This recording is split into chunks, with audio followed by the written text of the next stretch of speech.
Beberapa bulan yang lalu, Bosman sudah mengatakan bahwa perang melawan globalis ini masih panjang, masih lama dan memerlukan daya tahan atau endurance yang panjang. Menghemat tenaga, menghemat amunisi, dan cerdik merupakan langkah yang dibutuhkan. Bukan pinter loh ya, cerdik. Pinter itu bisa hafalan di sekolah, itu pinter. Mengikuti ilmu yang diberikan oleh guru, oleh dosen di kampus, itu pinter. Kita sekarang juga pejabatnya orang pinter semua. Saking pinternya cetak uang dibilang inflasi. Ngutang asing itu benar, bergantung dolar itu benar. Lalu kerjasama dengan negara komunis yang penuh tipu daya dibilang benar, dan bergantung pada investasi asing itu benar. Dan genre berpikir begitu saat ini berkuasa mutlak mengatur negeri ini. Jadi yang di atas tinggal gampang, cuman bagi sembako sama kunjungan-kunjungan. Itu pinter pejabatnya namanya. Pinter minteri atasan, sama pinter bodohi rakyatnya. Sementara yang dimaksud cerdik di sini adalah street smart, orang yang memakan pengalaman hidup yang keras, makan jalanan, terantuk-antuk hidupnya, namun mantulnya lebih tinggi dari jatuhnya. Di atas orang cerdik ada lagi orang bejo atau orang beruntung. Nah,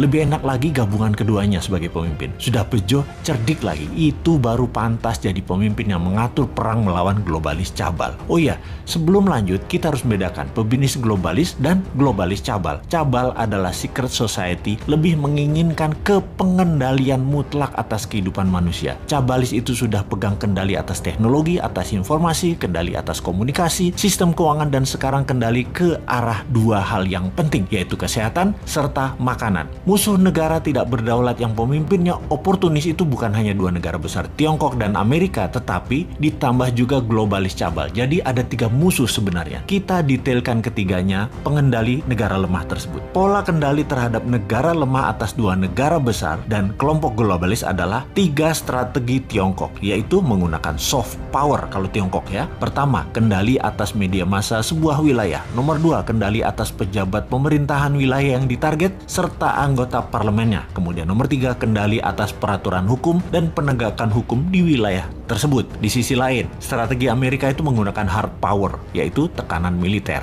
terorisme, ideologi, humanitarian, menggunakan organisasi multilateral seperti IMF, PBB. Semua adalah tool Amerika untuk menyedot aset harta negara lemah. Strategi globalis cabal adalah pegang sosial media, informasi, dan big data. Mereka bukan mau menguasai wilayah hajat hidup seperti Tiongkok, ambil sumber daya alam, seperti Amerika kendalikan energi dan oil serta dolar. Bukan. Globalis cabal kendalinya atas data, atas minat interest seseorang, mengubah tindakan perilaku, merubah society, merubah dunia. Dengan merekalah pemegang kendali hidup manusia, bukan hanya wilayah. Globalis cabal anti negara, anti nasionalisme, senang atau mendukung pemimpin otoriter yang bisa dikendalikan oleh mereka. Jadi saat ini perangnya ada tiga front, Tiongkok, Amerika, dan globalis cabal. Globalis saat ini pegang kendali atas big farmasi atau perusahaan obat-obatan besar serta kesehatan. Alat tes COVID, virus COVID, dan vaksin adalah satu paket globalis cabal yang punya. Sistemik sekali kerja mereka, didesain panjang sejak 15 tahun yang lalu. Detail, rinci, terarah, lengkap dengan perang medianya,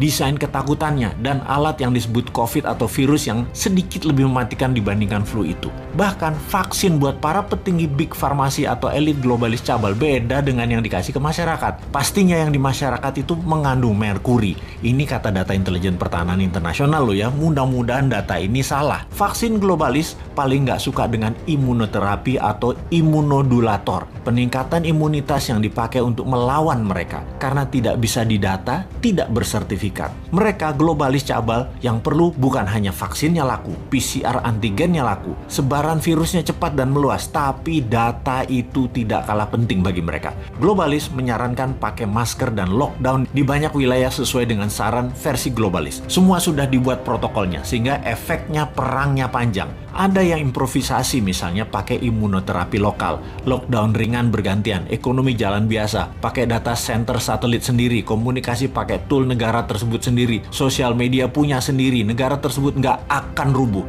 ekonomi jalan dan COVID musnah dalam sekejap. Anti saran globalis dan melawan mainstream pasti menang. Itulah kenapa di tahun 2019 pertama-tama video Bosman muncul, kita mengingatkan perang yang akan terjadi di tahun 2020 dan tahun 2021 dengan akhir kalimat bertanya, sudah siapkah Indonesia? Untuk apa? Untuk punya Google sendiri, punya Facebook sendiri, punya satelit komunikasi sendiri, punya data center sendiri, punya Twitter sendiri, punya TikTok sendiri, punya begituan deh. Ini kira-kira maksudnya. Hanya di tahun 2019 awal tersebut kita menginformasikannya pelan-pelan, muter-muter bersanepo gaya bahasa pengandaian dan indirect language. Ternyata nggak paham gaya bahasa beginian. Wes, Jawa Timurane bosman metu tak sikat pol saiki. Faktanya perang pandemi ini panjang, 2025 baru bersih. Dan bukan karena virus solusinya, tapi natural herd imunitas solusinya. Terpapar banyak dan sembuh pakai imunitas diri sendiri dibantu booster multivitamin dan mineral. Kemudian perang apa lagi yang akan terjadi? Yaitu perang cuaca atau climate war.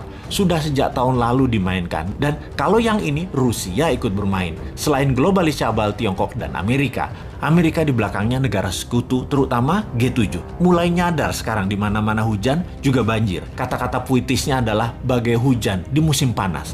Jadi kenyataan benar karena ya direkayasa cuacanya. Masihkah tidak sadar juga setelah pandemi, maka kesengsaraan lain akan terjadi, yaitu kelangkaan pangan. Sudah siapkah kita?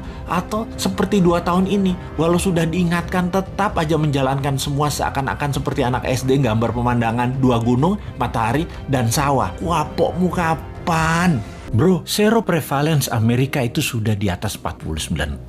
Gila banget nih negara. Informasi ini datang dari seorang sahabat yang 10 tahun terakhir mengajar di sebuah kampus ekonomi di sisi timur Amerika. Dialah yang mengajari Bosman tentang MMT, Modern Monetary Theory. Beliau juga sahabat dari Stephanie Kelton, pejuang konsep ekonomi modern MMT ini, di mana konsep MMT ini dipakai Amerika. Namun yang diajarkan di kampus beda dengan yang Amerika pakai. MMT juga dipakai di Tiongkok, Jepang, Jerman, Inggris, dan saat ini Turki, serta Argentina mengadopsinya. Untuk Indonesia, tenang. Kalau Newman jadi pegang kendali, pasti pakai MMT. Pada sabar ya, dan terus berjuang memintarkan masyarakat. Lihat ilmunya, fokus di ilmunya. Dan jangan fokus di populernya seseorang. Karena kebanyakan mereka yang ingin menari di panggung politik, fokusnya membuat populer saja. Seperti para calon-calon saat ini, mencari populer tanpa punya konsep bernegara. Kembali ke informasi sepotong di atas. Pertanyaan di kepala saya selanjutnya adalah, apaan tuh seroprevalence? Sehingga saya pun bertanya kepadanya. Seroprevalensi adalah jumlah individu dalam suatu populasi yang menunjukkan hasil positif baik untuk penyakit tertentu berdasarkan spesimen serolog atau serum darah. Jadi, menurut sahabat saya ini, di Amerika kekebalan tubuh imunitas terhadap COVID lebih dari 49,1% dari populasi. Dan ini hebat, ditambah yang telah berhasil divaksin adalah 13,7% saat ini. Maka Amerika sudah mendekati herd immunity. Ya terang saja nonton final NBA kemarin pada nggak pakai masker. Kenapa hebat? Karena mayoritas kekebalannya didapat dari alami, yaitu natural herd immunity. Gak heran dalam diskusi di Clubhouse, Elon Musk mengatakan, unvaccinated sperm 50 years from now are more precious than gold. Yang dalam arti sederhananya adalah sperma manusia yang tidak divaksin lebih tinggi nilainya dibanding harga emas 50 tahun lagi. Oke, wis jangan dipercaya omongan Elon Musk. Itu hanya omongan manusia oportunis. Sing bener pejabat saat ini, maha bener. Kita harus dukung terus demi utuhnya NKRI sampai masanya New Mind tiba. Sing sabar ya. Kalau pandemi corona adalah bencana alam natural disaster, maka sesungguhnya kesembuhan alami adalah herd immunity natural juga untuk mengalahkannya. Sungguh, strategi yang terbaik adalah dari alam oleh alam. Kalau COVID adalah man-made disaster, ada 2 strateginya. Nego dengan yang mengendalikan dan ikuti maunya mereka, atau tantang mereka, tantang perang puputan, tantang perang sampai mati. Pakai vaksin sendiri, pakai imunoterapi, pokoknya jangan pakai vaksin asing aja. Wani ora, kalau nggak berani ya seperti saat ini, ikuti aja protokol globalis. Dilanjut oleh teman saya tadi. Jadi kalau Amerika pakai vaksin mengatasi herd imunitas secara mayoritas itu hoax.